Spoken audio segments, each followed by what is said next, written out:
Hi, welcome to Discovery Quests. I hope you all are doing great today.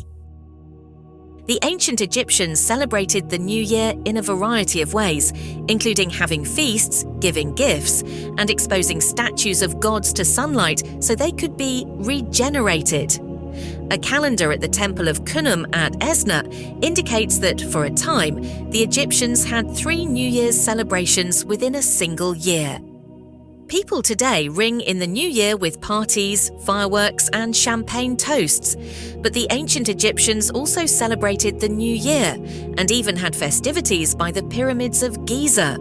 While some of their traditions were similar to ours, others were different. So how did the ancient Egyptians celebrate the new year? And how was it different from our celebrations today? The New Year's festival, known as Wepet Renpet, or the opening of the year, actually involved a few traditions that are still practiced today, such as giving presents to friends and family that offered New Year's greetings. But some customs were unique to their culture. For instance, the ancient Egyptians would bring images of deities out of temples so they could be regenerated by the sunlight, according to their beliefs.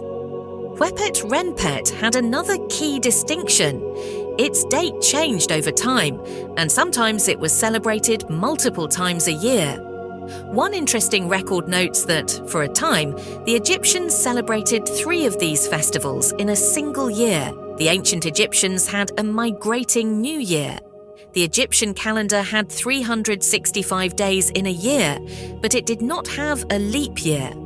The lack of a leap year meant that, over time, Wepet Renpet wandered across the climatic seasons. One Antonio Belmonte, a researcher at the Institute of Astrophysics of the Canary Islands, who has written extensively about the calendar system of ancient Egypt. When the Egyptian calendar was created around 4,800 years ago, Wepet Renpet was close to the summer solstice, which occurs around June 21st, Belmonte said. This is close to the time when the annual flooding of the Nile occurred in Egypt. The annual flooding irrigated the adjacent farmland, allowing crops to grow. By the start of the Middle Kingdom, circa 2030 to 1640 BC, Wepet Renpet fell near the winter solstice in December, Belmonte noted. Ancient Egyptians had multiple New Year's celebrations. At the Temple of Khnum, also known as the Temple of Esna, located south of Luxor, ancient Thebes, a calendar inscribed on a wall has 3 Wepet Renpet festivals marked within a single year, Deities wrote in a 2003 paper published in the Journal of the American Research Center in Egypt. The calendar dates to sometime between the mid-1st century and the mid-3rd century AD, when the Roman Empire ruled Egypt. In the paper, Deities interpreted the calendar as revealing that Wepet Renpet festivals were celebrated on the first day of the calendar year, on the birthday of the Roman emperor, and finally, when the star Sirius rose from below the eastern horizon just after Sirius has been invisible for a couple of months. In 2023, archaeologists reported finding a scene on the temple's ceiling that may present a mythological depiction of the new year when Sirius rises. Ancient Egyptian celebrations and gifts. The ancient Egyptian celebrations would have included both worshipping deities and remembering the dead. Masashi Fukaya, an independent researcher, wrote in a doctoral thesis that was published in the book The Festivals of Opet, the Valley and the New Year, Their Socio-Religious Functions. Archaeopress Egyptology, Archaeology, 2020. During Wepet Renpet, statues depicting the deities were taken out into daylight, for instance on the temple's roof, in order to be regenerated by means of the sun's rays.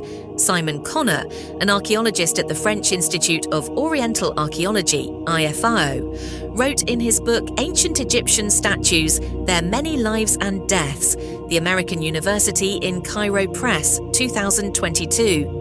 Sometimes the statues would be replaced by new ones during Wepet Renpet, Connor wrote. New Year's Eve also included feasts, according to scenes on some ancient Egyptian tombs, Fukaya wrote. Another custom involved exchanging gifts that wish someone a Happy New Year.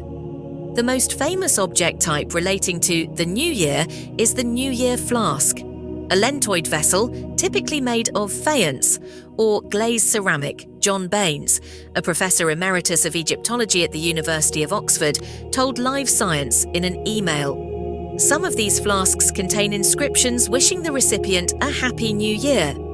The flasks are for liquids and have a rather small capacity, perhaps suitable for scented oils rather than drinks, Baines said. An example, now housed in the Metropolitan Museum of Art in New York City, was created for a priest named Amenhotep.